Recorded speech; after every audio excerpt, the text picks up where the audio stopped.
खरं तर या झोपलेल्या प्रशासनाला जाग यावी म्हणून आज आम्ही पूर्ण पिंपरी-चिंचवड शहर शिवसेना उद्धव बाळासाहेब ठाकरे गटाच्या वतीने आज या ठिकाणी जागर मोर्चाचं आयोजन केलं होतं। मी आपल्या प्रसार माध्यमांच्या माध्यमातून सुद्धा आम्ही या मागच्या वेळेस सांगितलं होतं की पुनवळे येथील जो भूखंड आहे खरं तर तो संपूर्ण भूखंड हा 200 गुंठ्याचा होता, परंतु तब्बल फक्त 91 गुंठे जमीन ही महानगरपालिकेची आणि ती अशी अविस्तृत असताना जी 91 गुंठे महानगरपालिकेच्या ताब्यात आली ती महानगरपालिकेला खासगी संस्थेला जी ऑक्सफर्ड जी संस्था आहे त्या संस्थेला देण्याचा एवढा घाट का घातला गेला।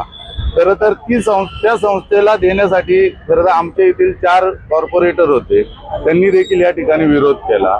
आपण पाहिला असेल भाजपच्या बऱ्याचशा नगरसेवकांनी जे सत्ताधारी आहेत त्यांनी देखील तो भूखंड देण्यास विरोध केला होता। राष्ट्रवादी यांनी फक्त बघायची भूमिका घेतली, कारण आम्ही पहिल्या दिवसापासून सांगतोय की राष्ट्रवादी ही भाजपचीच बी टीम आहे, त्यांना पूर्ण सहकार्य करणारी आहेत। जर या सगळ्यांचा विरोध होत असताना आयुक्ताला नेमकं कोणाचा दबाव होता आणि विशेष म्हणजे महापौरांना कोणाचा दबाव होता की महापौरांनी हा प्रस्ताव घाईघाई मंजूर केला। खरं तर तो प्रस्ताव दप्तरी दाखल करायला पाहिजे होता, परंतु तसं न करता तो प्रस्ताव मंजूर करण्यात आला त्या ठिकाणी आणि अतिशय कवडीमोल भावात। खरं तर आज आपण पाहिलं असेल तातवडे परिसर असेल, त्या ठिकाणी वाकड परिसर असेल, आमचा पुनवळे परिसर असेल, पिवळे परिसर असेल, रावेत असेल, त्या ठिकाणी जर आपण त्याच जागेवरती जर उच्च दर्जाचं जर शिक्षण त्या ठिकाणी महानगरपालिकेकडनं इमारत बांधून ते विकसित केलं असतं तर निश्चितच तिथल्या गोरगरीब मुलांना त्या शिक्षणाचा लाभ घेता आला असता। आपण जर पाहिलं तर अतिशय फक्त 7 करोड रुपयाला ती 30 वर्षासाठी म्हणजे 30 वर्षांनी सुद्धा ती जी मिळकत आहे ती महानगरपालिकेला मिळन अथवा ना मिळन याच्यात पण आता डाऊट वाटतोय सर्वांना। आणि 7 कोटी रुपयात जर 91 गुंठे एवढा मोठा भूखंड जर त्या संस्थेला देण्यात येत असेल तर नक्कीच महापौरांना आणि आयुक्तांना ह्याच्या मागे कोणाचा तरी दबाव असल्याशिवाय ही मंजूरच होणार नाही। अध्यक्ष साहेब, तुम्ही एका आमदाराचा हा प्रोजेक्ट आपल्याला सांगितलं होतं, पण त्या आमदाराचं नाव तुम्ही सांगितलं नाही। मी सांगितलं ना, विधान परिषदेचे जे आमदार आहेत त्यांचाच या सर्व गोष्टींना पाठपुरावा चालू होता आणि निश्चितच त्यांचं नाव देखील काही दिवसात डिक्लेअर होईलच। एवढं करून सुद्धा आंदोलन मोर्चे एवढं करून सुद्धा प्रशासन हे प्रशासन झोपलेलं आहे आणि यांना जर समजा एवढं करून बी त्यांच्यावरती परिणाम झाला नाही तर प्रशासनाला नागरिकांनी विश्वास ठेवून मोठ्या आशेने यांना या ठिकाणी त्यांचे जे स्थानिक प्रश्न असतात ते मांडण्यासाठी यांना खरं तर नगरसेवक म्हणून जनतेने निवडून दिलेला आहे, परंतु आपण जर पाहिलं तर यांनी फक्त जनतेचा खेळखंडोबा केलेला आहे। आज पुनवळेच्या ज्या भूखंडाला खरं तर सर्व सत्ताधाऱ्यांनी विरोध करायला पाहिजे होता। राष्ट्रवादी हा विरोधी पक्षाच्या भूमिकेत आहे, खरं तर राष्ट्रवादीने हा मोठा विरोध करायला पाहिजे होता, परंतु नेहमीप्रमाणे आपली बी टीम असले तर राष्ट्रवादीने देखील त्यांना उघडझाप केली।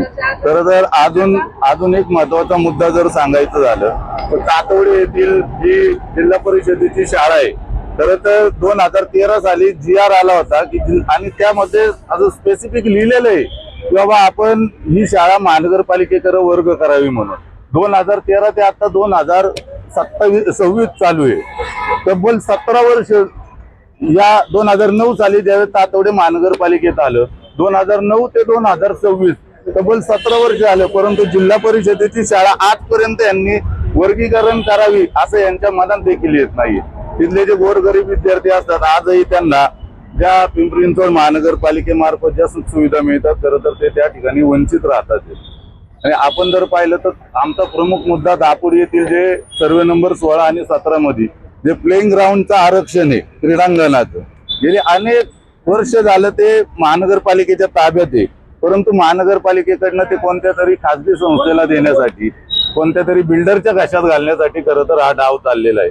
आमची तुमच्या सर्वांमार्फत एकच माफक मागणी आहे, मी असेल आमचे सहसंपर्क प्रमुख आहेत आमदार साहेब गौतम भाऊ चाबुकस्वार, आमचे तुषार भाऊ नवले, आमच्या सर्व शिवसेनेच्या वतीने एक मागणी आहे की हे जे अशा प्रकारचे भूखंड जे असतील जे आपण महानगरपालिका खासगी संस्थांना देतात तर पिंपरी चिंचवडचं हे खासगीकरण करू नये, कारण त्यातून गोरगरीब लोकांची आशा हा भ्रमनिरास होत आहे। संभाजी महाराजांचा त्यालाच पुन्हा एकदा काम केल्यात आलेलं आहे। माझ्या आधी या ठिकाणी बऱ्याच लोकांना सांगितलेले आहे की त्याच कॉन्ट्रॅक्टरला वारंवार तेच काम दिले जाते. त्याबद्दल आम्ही पालिकेतनं माहिती घेतोय. ज्या दिवशी संपूर्ण माहिती मिळेल त्या दिवशी निश्चितच त्यावरती देखील आम्ही प्रतिक्रिया देऊ. मी सांगितलं ना, महानगरपालिकेकडनं सध्या महानगरपालिकेने एक बोर्ड लावा की सदर आरक्षण हे आम्ही याच्या खाजगीकरणासाठी देत आहोत. तर ज्या ज्या संस्थांना यांचा लाभ घ्यायला तर ते पिंपरी चिंचवड महानगरपालिकेची पाठीच बदलायला पाहिजे. पिंपरी चिंचवड महानगरपालिकेऐवजी इथं असं यांनी दुकान उघडलगत केलेलं आहे किंवा आमचे जे आरक्षित भूखंड आहेत ते आम्ही भाडे तत्वावरती देत आहोत म्हणून. आणि ज्या ज्या संस्थेला ज्या ज्या मोठमोठ्या कारभाऱ्यांना याचा लाभ घ्यायचा आहे त्यांनी यांचा त्वरित लाभ घ्यावा असे फलक लावण्यात यावा. करत अध्यक्ष 25 भाजपच्या नगरसेवकांनी विरोध करून देखील महापौरांनी हा ठराव मंजूर केलेला आहे. त्या महापौरांचा हा प्रश्न माझ्या मते तुम्ही आम्ही निश्चितच माझं आणि आमदार साहेबांचं देखील काल रात्री या विषयावरती बोलणं झालेलं आहे. आमदार साहेबांनी देखील सांगितलेलं आहे की जर आपल्या मागण्या मान्य झाल्या नाही आणि आता जीबीच्या ठरावानंतर आयुक्तांकडे जे स्पेशल अधिकार असतात त्या अधिकारात देखील जर त्यांनी हा प्रश्न हाणून पाडला नाही तर निश्चितच याच्यावरती आम्ही न्यायालयीन प्रक्रिया तर पार पाडूच. परंतु या ठिकाणी आम्ही आंदोलन केल्याशिवाय राहणार. आंदोलन म्हणजे बेमुदत उपोषण केल्याशिवाय या ठिकाणी राहणार. ते असं कुठल्याही याच्यात लिहिलेलं नाही की या महासभेचं लाईव्ह प्रक्षेपण हे दाखवलंच गेलं पाहिजे.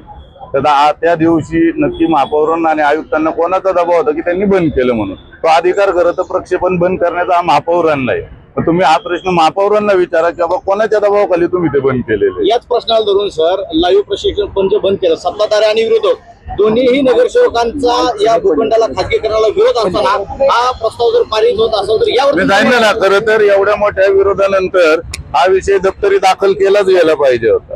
अहो, याच्या पलीकडे हास्यास्पद बाब आहे. तातवडेमधील एक सर्वे नंबर 63 का 64 ज्या माता भगिनी आता या ठिकाणी उपस्थित आहे. खरं तर ड प्रभागाकडनं एक खाजगी कन्सल्टंट नेमून त्या ठिकाणी नाला शिफ्ट करण्याचं काम यांच्याकडनं झालेलं आहे आणि त्या ठिकाणी त्या जमिनीवरती पिंपरी चिंचवड महानगरपालिकेने बांधकामाची परवानगी देखील दिलेली. म्हणजे हास्यास्पद गोष्टी आजकाल म्हणजे यांना काय वाटतंय की कोण विरोधक तर त्यांच्या संघच आहे.